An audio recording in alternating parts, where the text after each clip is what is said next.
What's going on, guys? This is Chandler Smith, and I've come to find that there are tons of people that would love to start investing in real estate. However, the only thing that keeps them from making the jump is all of the same scary concerns that everyone has.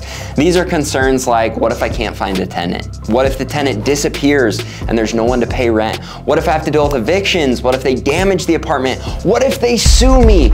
And so in this video, I'm gonna cover all of these scary questions and help you know what to do to put the right systems in place. That way you can jump in with both feet, knowing investing in real estate is the right thing for you because you put all the right systems, the right checks and balances, and the right protections in place so you don't have to worry about these concerns and you can kill it investing in real estate. So with all of that being said, let's jump into it. All right, guys, if you're new to the channel, I've been investing in real estate for the last 9 years. I currently own over $25 million of real estate, and the majority of that is made up of multifamily residential real estate. So I've had the opportunity to invest in a lot of real estate and to see all of the pros and all of the cons. I also have had tons, I would say hundreds of people approach me and say, Chandler, I really want to invest in real estate, but this is my biggest fear, or this is my biggest concern, or this is what scares me and keeps me from making the jump even though I know that I should. So this video is to answer all of those major concerns and tell you what you can do to, one,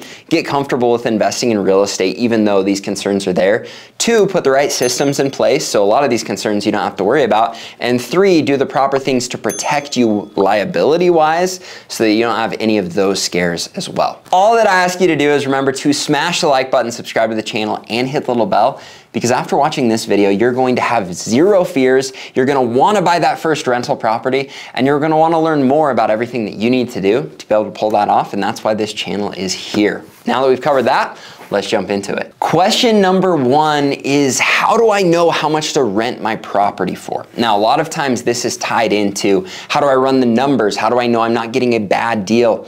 I created this video up here that shows you exactly how to run the numbers so you know you're getting a good deal on the rental property. But when it comes to knowing how much to rent the property for, that is so crucial in being able to know how to run the numbers. So if you went and bought a rental property and now you're saying, oh, how much should I rent it for?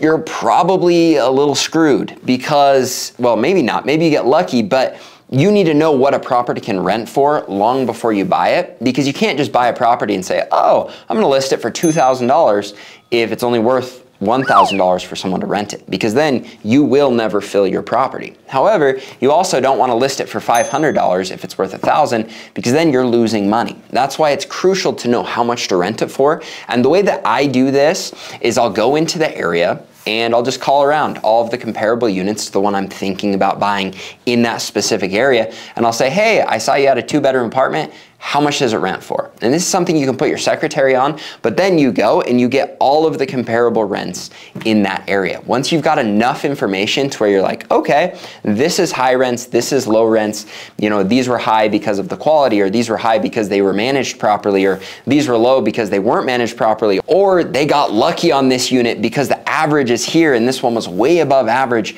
But once you've called around and got the information on all these different rentals, then you can say, okay, I know exactly where rent should be on my unit. This is high end, this is average, this is worst case. And for me, I want to make sure that my numbers work at average. However, the next big question that people have is, Chandler, what if I can't fill my rents? What if I can't fill my units? What if, you know, nobody wants to rent from me?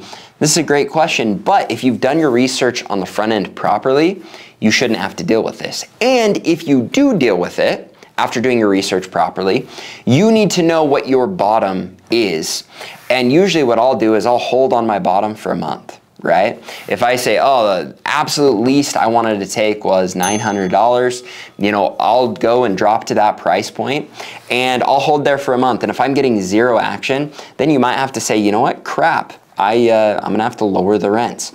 This is something that scares people because they're like, hey, I don't wanna get stuck with a property where I can't fill it. But the good news for you is you're always going to be able to fill it just by lowering the price. And that's why if you buy a rental properly and you get in a bind where like, crap, I don't have it filled, you can always go down to your worst case scenario where you know for a fact, based on the research you've done, someone is going to rent it and they're going to meet your criteria for a tenant. That goes into the next thing of, what if someone destroys my tenant? And I'll be the first one to tell you, I've experienced this a lot, as you can see from this video. Yeah. You motherfucking right you ain't getting paid. Why? Because you're not taking care of your property, bro. Real talk. Now, this is a concern. What if I have a terrible tenant that wrecks it? I have to deal with an eviction. I have to deal with all of this stuff. Here's all that I can tell you. It's not worth stressing if you put the proper systems in place. Just like you have a backup plan of, hey, I can lower rents to get it filled even after doing your research, you're gonna do the same thing with tenants. You're gonna do all of your research. You're gonna say, all right, I want them to have this credit score. I want them to have a clean background check. I want them to have, proof of income. I want them to show me that, they've got reserves in the bank, so they are good. Whatever you determine you want your criteria to be for a tenant, and then you wait until you find someone that meets that criteria. Now, for me, there are lots of situations where maybe I bent on my criteria, and I've determined after bad experiences, You're this, bro. it's just not worth it, all right? You wanna hold strict to your criteria after you figured out what that criteria is. Now, your criteria is going to depend drastically on the kind of property that you're renting. If you're buying a brand new construction that you're at the top of the market, you're definitely gonna wanna have stricter criteria. If you're buying mid-range, you're gonna wanna let up on the criteria. You can't expect someone to have an 800 credit score and $10,000 in the bank if you're renting on the lower end, right? And so, first of all, I would say I like to stay B- properties and above if possible. But if you are going to those lowers, you've got to understand, hey, maybe I need to budge on this criteria, but what is my minimum? And that's something that you have to figure out. But if you do this properly, odds are you're not gonna end up with a bad tenant. The next thing you can do so that you can know a bad tenant when you find them is have regular checks with your management company where they go in, they check up on the property, make sure that you have very strict criteria on how long you're going to let them be past due before you send out eviction notices, and then have all of those systems in place. These are the questions I ask my management company of, all right, what are our systems? How many days can they go without paying rent before they get their notice, before we start going through the eviction process? How are you gonna handle that? How are you gonna make sure that it's smooth? What's your screening process? And if you have all of these systems in place, then you don't care because you've done the research on your market and you know worst case scenario, I can drop rents. Worst case scenario, I can evict them. Worst case scenario, I can do all of these things to mitigate all of the concerns that we've talked about up to this point. And that's what you'll come to find as I go into these other concerns is every concern has a way to mitigate your risk. It isn't something where it's like, oh, I've got to take on the risk of maybe receiving a call at midnight of, hey, my toilet's clogged. Well, you can mitigate that risk by hiring a management company. It's like, oh, what if the property burns down or they destroy it or this, that, or the other thing happens? Well, that's also why you not only check the tenant, you have regular checks on the tenant, you have systems in place, but you also have insurance. Insurance is a complete and total game changer.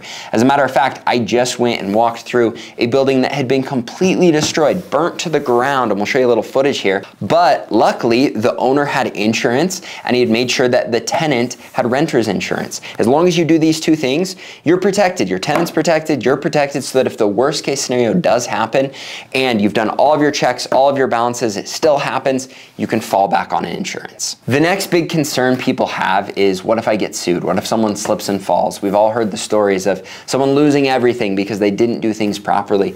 Again, this is something that can be mitigated. It can be mitigated by hiring a management company. It can be mitigated by having an LLC set up. It can be mitigated by having insurance. All of these things are things to protect you and to protect your tenant. And that's what's so important is if you have these checks and balances to protect your tenant, checks and balances of checking your smoke alarms, going and checking your carbon monoxide testers, going and doing random walkthroughs through your properties quarterly to make sure nothing's being destroyed, making sure that people are paying on time, making sure that you have insurance, making sure that you've done everything properly in your contracts. All of these things done properly are going to make it so that if a worst case scenario does happen, you're covered. Now, there's a long list, but the real point I want you to get out of this video is, yeah, in any business, there are going to be scary things, right? You're going to have to make sure that you don't deal with vacancy. You're gonna have to make sure someone doesn't destroy your property. You're gonna have to make sure you don't get sued.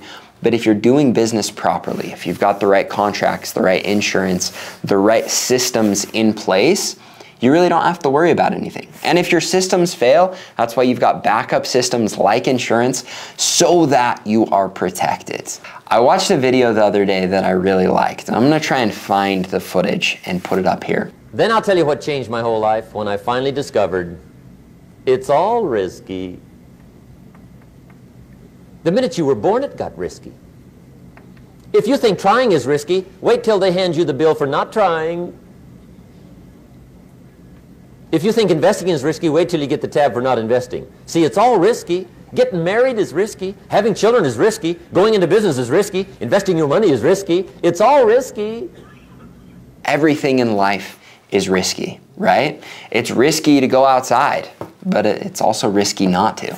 It's risky to invest, but it's risky not to. It's risky to have kids, to have a wife, to do all of these things, but in my opinion, the risk of not doing it is worse than the risk of doing it, because then you live a life that isn't a life.